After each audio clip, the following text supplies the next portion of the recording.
உங்களுக்கு நிம்மதி உண்டாகுவதாக. தேவனுடைய இரக்கங்கள் அதிகமாவதாக. தேவன் என்ன சொல்றாங்கன்னா, ஏசாயா 4:6, பகலிலே வெயிலுக்கு நிழலாகவும் பெருங்காற்றுக்கும் மழைக்கும் அடைக்கலமாகவும் மறைவிடமாகவும் ஒரு கூடாரம் உண்டாயிருக்கும்.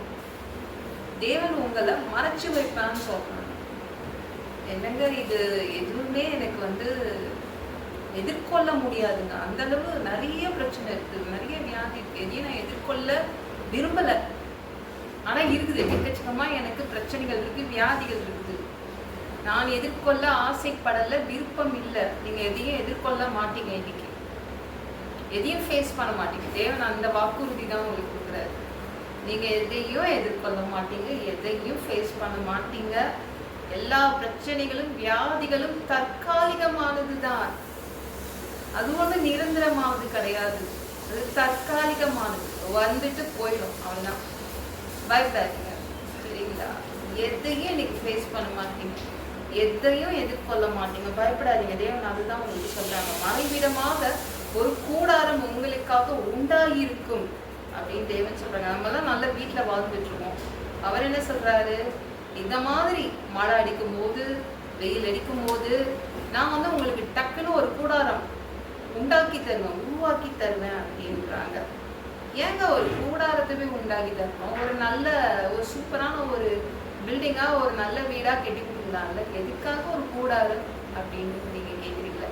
ஏன்னா உங்க பிரச்சனை தற்காலிகமானது, உங்களுடைய வியாதி தற்காலிகமானது, உங்க கண்ணீர் தற்காலிகமானது, அது நிரந்தரம் கிடையாது. புரியுதுங்களா? அதனாலதான் தேவன் டக்குன்னு உருவாக்கி கொடுத்து உங்களை மறைச்சு வச்சுட்டு வெளில அனுப்பிடுவாரு. எதையும் நீங்க எதிர்கொள்ள வேண்டிய அவசியம் வராது, ஃபேஸ் பண்ண மாட்டீங்க. தேவன் அந்த உத்தரவாதத்தை உங்களுக்கு கொடுக்குறாருங்க. பயப்படாதீங்க. ஐயோ அந்த பிரச்சனை கொடுத்துதுங்க, என்னால தாக்க பிடிக்க முடியல, அதான் மறைவிடும். டக்குன்னு ஒரு கூடாரத்தை போட்டு கொடுத்துருவாருங்க.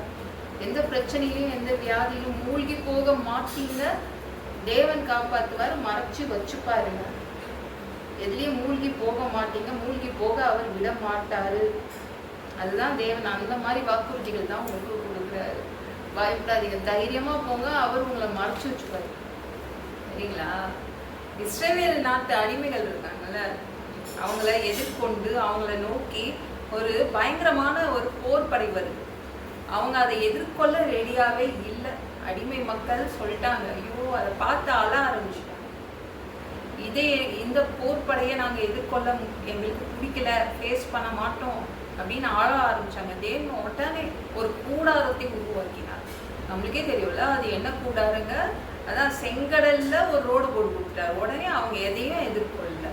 அவங்க பாட்டு அந்த ரோடு வழியா, அந்த கடலுக்குள்ள ஒரு ரோடு, அதுக்குள்ள அது வழியா போயிட்டே இருந்தாங்க.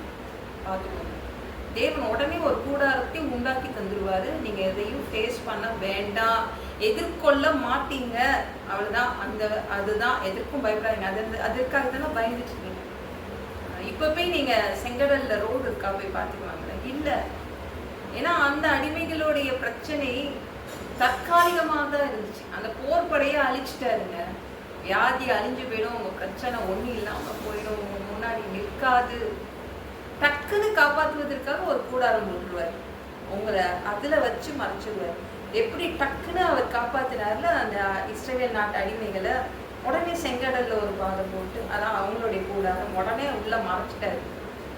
டக்குன்னு ஒரு கூடாரம் உங்களை காப்பாற்றுவதற்காக, உங்களை மறைச்சு வைப்பதற்காக.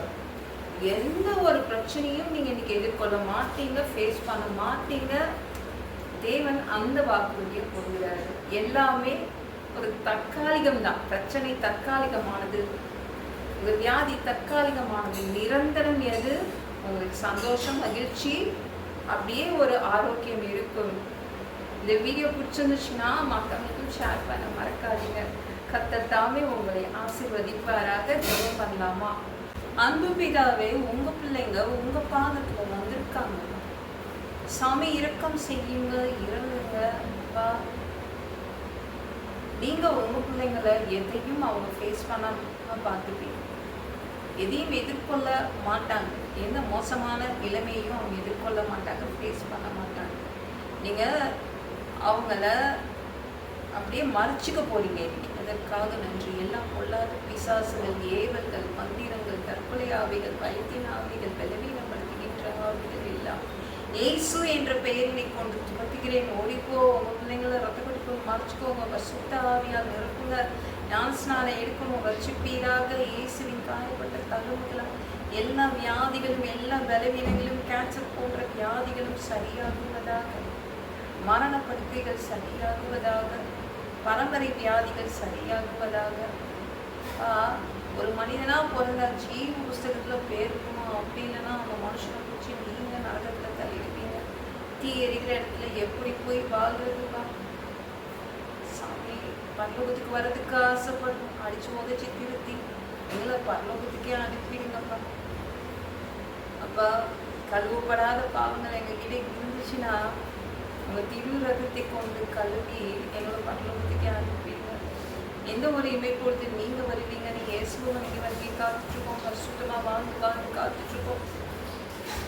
அந்த ஒரு இமைப்பொழுதுல உங்களுக்கு ஒப்பான உடம்பை எங்களுக்கு கொடுக்கப்படும். அதை பெற்றுக்கொண்டு மத்தியமானத்துல உங்களுக்கு சந்திக்க வருவோம். அந்த தருணத்தை நாங்க இழந்துடக்கூடாதுப்பா. ஒரு மனுஷனால பரிசுத்தமா வாழ்றது கூடாத விஷயம். அதற்கும் உதவிக்கு வந்து நிற்கிறோம். 7 வருடம் அந்த கிறிஸ்து ஆட்சியில விட்டுட்டு போயிடாதீங்க. பிசாசு நடத்தும் ஆட்சியில விட்டுட்டு போயிடாதீங்க. 1000 வருடம் இந்த பூமியை ஆட்சி செய்வதற்காக வருவீங்க. அந்த பொற்காலத்தை பார்க்க ஆசைப்படுறோம். எல்லாவற்றையும் ஒப்பு கொடுக்குறேன். இயேசு மூலம் ஜெபத்தை எழுதினாரு. நாளைக்கு பார்க்கலாம்.